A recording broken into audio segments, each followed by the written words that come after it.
नमस्ते मित्रों, कैसे हैं आप। आज फिर से मैं प्रस्तुत हूँ एक नया वीडियो लेके।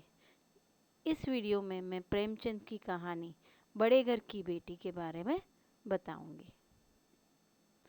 पहले पात्र परिचय कर लेते हैं। बेनी माधव सिंह जो श्रीकांत सिंह के पिता है। श्रीकांत सिंह जो यहाँ पे यह पात्र की मुख्य नायिका जो आनंदी है उसके पति हैं। आनंदी जो इस कहानी की मुख्य नायिका है। लाल बिहारी सिंह जो बेनी माधव जी का छोटा बेटा है और श्रीकांत सिंह का छोटा भाई और आनंदी का देवर है। बड़े घर की बेटी मुंशी प्रेमचंद जी द्वारा लिखित प्रसिद्ध कहानी है। इस कहानी में उन्होंने संयुक्त परिवार में उत्पन्न होने वाली समस्याओं, कलहों, बात का बतंगड़ बन जाना और फिर आपसी समझदारी से बिगड़ती परिस्थिति को सामान्य करने के हुनर को दर्शाया है। बड़े घर की बेटी में कहानीकार ने पारिवारिक मनोविज्ञान को बड़ी ही सूक्ष्मता से दिखाया गया है। बेनी माधव सिंह गौरीपुर के जमींदार थे। उनके बड़े पुत्र की पत्नी आनंदी देवर द्वारा खड़ाऊ मारने पर कोप भवन में चली जाती है। कोप भवन में बहुत गुस्सा हो जाती है और पति से देवर की शिकायत करती है। श्रीकंठ क्रोधित होकर भाई का मुख न देखने की कसम खाता है। परिवार में क्लेश और झगड़ा देखने के लिए कई लोग हुक्का और चिलम के बहाने घर में जुट आए। दुखी लाल बिहारी घर छोड़कर जाने लगता है। जाते जाते भाभी से क्षमा मांग लेता है। आनंदी का हृदय पिघल जाता है और वह अपने देवर लाल बिहारी को क्षमा कर देती है। दोनों भाई गले मिलते हैं और सब कुछ पहले की तरह सामान्य व आनंदमय हो जाता है। पहले बेनी माधव और फिर सारे गांव के लोग यह कहते हैं, बड़े घर की बेटियां ऐसी ही होती है। इस प्रकार लेखक का उद्देश्य यथार्थ के साथ एक आदर्श भी स्थापित करना है, जो कि उन्होंने आनंदी के माध्यम से बड़े घर की बेटी में दिखाया है। आनंदी ने आपसी सौहार्दपूर्ण धैर्य सहनशीलता से रिश्तों को टूटने से बचाया। अब हम देखते हैं कि बड़े घर की बेटी यह शीर्षक सार्थक है कि नहीं। तो यह शीर्षक संपूर्ण रूप से सार्थक है। कैसे, देखिए। बड़े घर की बेटी कहानी का शीर्षक अत्यंत सार्थक है। कहानी के केंद्र में आनंदी की प्रमुख भूमिका है। आनंदी भूपत सिंह की बेटी है, देखने में सुंदर और गुणवान बेटी। उसके पिता उसे बहुत प्यार करते। वह बचपन से ही धन धान्य से परिपूर्ण माहौल में रही है, लेकिन विवाह के बाद श्रीकांत के घर आने पर वह अलग वातावरण पाती है। लेकिन उसने बड़ी समझदारी से ससुराल के सभी अभावों से समझौता कर लेती है। उसके साथ व्यवहार के कारण परिवार का वातावरण सामान्य हो जाता है। अतः कहा जा सकता है आनंदी सही अर्थों में बड़े घर की बेटी है, जिसने घर परिवार के साथ आपसी रिश्तों को भी टूटने से बचा लिया। गांव में जिसने भी सुना वह कहने लगा, बड़े घर की बेटियां ऐसी ही होती है। इस प्रकार हम कह सकते हैं कि बड़े घर की बेटी कहानी का शीर्षक सार्थक व उचित है। आनंदी का चरित्र चित्रण। मुंशी प्रेमचंद जी द्वारा लिखित बड़े घर की बेटी प्रसिद्ध कहानी है। आनंदी इस कहानी में मुख्य पात्र बनकर उभरती है। Means she is a main character. वह एक उच्च तथा समृद्ध परिवार की लड़की है, जिसकी शादी श्रीखंड से हो जाती है। अपनी समझदारी से वह सुख साधनों को भूलकर परिवार में सामंजस्य बिठा लेती है। आत्मसम्मान। आनंदी में आत्मसम्मान तथा स्वाभिमान की भावना है। वह अपने मायके की निंदा सहन नहीं कर पाती है।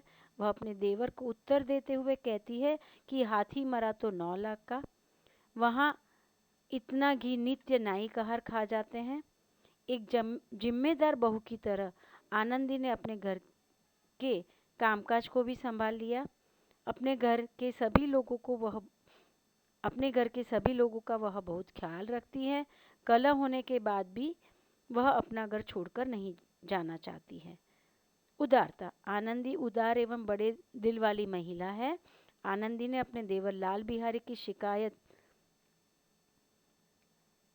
शिकायत श्रीखंड सिंह से कर देती हैं, लेकिन उसे बाद में पछतावा भी होता है। बात को बिगड़ता देख वह लाल बिहारी को क्षमा करते हुए उसे घर छोड़कर जाने से रोक लेती है और घर का वातावरण सौहार्दपूर्ण बनाती है। इस प्रकार आनंदी बड़े घर की बेटी की तरह हर जगह प्रशंसा की पात्र है। प्रश्नों के उत्तर। प्रश्न 1, बेनी माधव सिंह के परिवार का संक्षिप्त परिचय दीजिए। उत्तर, बेनी माधव सिंह गौरीपुर गांव के जमींदार थे। पहले उनकी आर्थिक स्थिति अच्छी थी, लेकिन समय के साथ उनकी हालत डामाडोल होती गई। उनके 2 पुत्र थे। बड़े का नाम श्रीखंड सिंह तथा छोटे का नाम लाल बिहारी था। श्रीखंड सिंह बीए पास थे। वे दुबले पतले थे, जबकि लाल बिहारी दोहरे बदन के गठीले नौजवान थे। श्रीखंड सिंह की शादी आनंदी के साथ हुई थी। नाउ दूसरा प्रश्न, आनंदी ने अपने ससुराल में क्या रंग ढंग देखा? उत्तर, तो आनंदी ने देखा कि उसके मायके और ससुराल में बहुत अंतर है। उसके मायके में धन धान्य की कोई कमी नहीं थी, यहाँ पैसों की कमी थी। उसके मायके में हाथी थे, घोड़े थे, परंतु ससुराल में कोई साधन नहीं था। मायके में बड़े मकान, नौकर चाकर थे, लेकिन ससुराल में इससे उलट था। ससुराल में जितना घी आता था उतना घी उसके यहाँ नाई कहर खा जाते थे। फिर भी आनंदी ने कुछ ही समय में अपने आप को इस घर के अनुसार ढाल दिया। लाल बिहारी आनंदी पर क्यों बिगड़ पड़ा? तो उत्तर देखिए। एक दिन घर में लाल बिहारी के कहने पर आनंदी ने मांस पकाया था और मांस पकाने के लिए उसने हांडी में जितना घी था वह सब डाल दिया। जब लाल बिहारी ने दाल में डालने के लिए घी मांगा, तब आनंदी ने कहा कि मांस पकाने में घी खत्म हो गया। इसी कारण लाल बिहारी आनंदी पर बिगड़ गया। अब दूसरा प्रश्न, आनंदी बिगड़ता हुआ काम कैसे बना लेती है? श्रीखंड सिंह के छोटे भाई लाल बिहारी सिंह के अभद्र व्यवहार से आनंदी क्रोधित हो जाती है। गुस्से में उसने अपने पति से सारी शिकायतें की। झगड़ा इतना बढ़ गया कि घर टूटने तक पहुंच गया। तब बिखरते हुए घर को देखकर आनंदी शांत हो जाती है और लाल बिहारी को घर छोड़कर जाने से रोक देती है। इस प्रकार आनंदी बिगड़े काम बना लेती है। अब प्रश्न है आनंदी का चरित्र चित्रण। तो हमने आगे चरित्र चित्रण लिखा है, वही आप देख लीजिए। अब हम संदर्भ स्पष्टीकरण करते हैं। अभी परसों ही आया है, इतना जल्दी उठ गया? प्रसंग, तो यह प्रस्तुत गद्यांश हमारी पाठ्य पुस्तक साहित्य वैभव की कहानी बड़े घर की बेटी से लिया गया है। संदर्भ क्या है? इस वाक्य को देवर लाल बिहारी अपनी भाभी आनंदी को कहता है। स्पष्टीकरण, लाल बिहारी मांस पकाने को कहता है। आनंदी बचा हुआ सारा घी डालकर मांस पकाती है। दाल में घी क्यों नहीं डाला कहने पर आनंदी कहती है जो घी था वह भी मांस पकाने में खत्म हो गया। इससे नाराज होकर लाल बिहारी कहता है, अभी परसों ही घी आया था, इतना जल्दी उठ गया? स्त्री गालियां सह लेती है, मार भी सह लेती है, पर मायके की निंदा उससे नहीं सही जाती।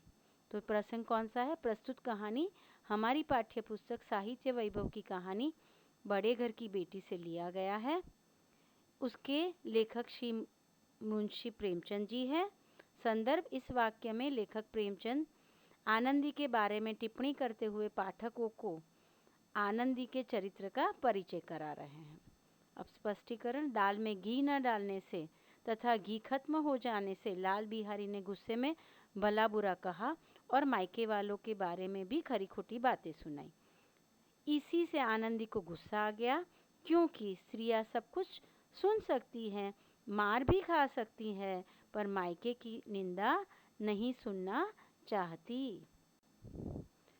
पर तुमने आजकल घर में यह क्या उपद्रव मचा रखा है? प्रस्तुत गद्यांश हमारी पाठ्य पुस्तक साहित्य वैभव की कहानी बड़े घर की बेटी से लिया गया है। उसके लेखक मुंशी प्रेमचंद हैं। संदर्भ, इस वाक्य को श्रीखंड अपनी पत्नी आनंदी से कहता है। स्पष्टीकरण, श्रीखंड जब शनिवार को घर पहुंचे तो लाल बिहारी ने आनंदी के बारे में सब कुछ बता दिया था। आनंदी के बारे में शिकायतें सुनकर जब श्रीखंड आनंदी के पास जाते हैं तो पूछते हैं, आजकल यह सब क्या हो रहा है? तुमने क्या उपद्रव मचा रखा है? उससे जो कुछ भूल हुई उसे तुम बड़े होकर क्षमा करो। प्रसंग प्रस्तुत गद्यांश हमारी पाठ्य पुस्तक साहित्य वैभव की कहानी बड़े घर की बेटी से लिया गया है। इसके लेखक मुंशी प्रेमचंद है। संदर्भ, यह वाक्य बेनी माधव सिंह अपने पुत्र श्रीखंड से कहते हैं। स्पष्टीकरण, लाल बिहारी के हाथों अपनी स्त्री का अपमान होते देख श्रीखंड आपे से बाहर हो जाता है। वह अपने पिता बेनी माधव के सामने अपने क्रोध को प्रकट करता है। बेनी माधव सिंह अनुभवी आदमी हैं। वे इन भावों को ताड़कर अपने बेटे को शांत करने के उद्देश्य से बोलते हैं कि श्रीखंड को अपने छोटे भाई को क्षमा करके अपने बड़प्पन का परिचय देना चाहिए। बड़े घर की बेटियां ऐसी ही होती हैं, बिगड़ता हुआ काम बना लेती हैं। प्रसंग प्रस्तुत गद्यांश हमारी पाठ्य पुस्तक साहित्य वैभव की कहानी बड़े घर की बेटी से लिया गया है। इसके लेखक मुंशी प्रेमचंद जी है। संदर्भ, यह वाक्य पिता बेनी माधव सिंह अपने पुत्रों के समक्ष अपनी बहू की प्रशंसा करते हुए कहते हैं। स्पष्टीकरण, श्रीखंड और लाल बिहारी के बीच वाद विवाद होने से तथा उनकी आपसी नाराजगी के कारण भाइयों में प्रेम टूटने तथा घर बिखरने की नौबत आ गई। इससे आनंदी अपने गुस्से को छोड़कर लाल बिहारी को रोक लेती है। सब कुछ ठीक हो जाता है। बड़े घर की बेटियां ऐसे ही बिगड़े काम बना लेती है।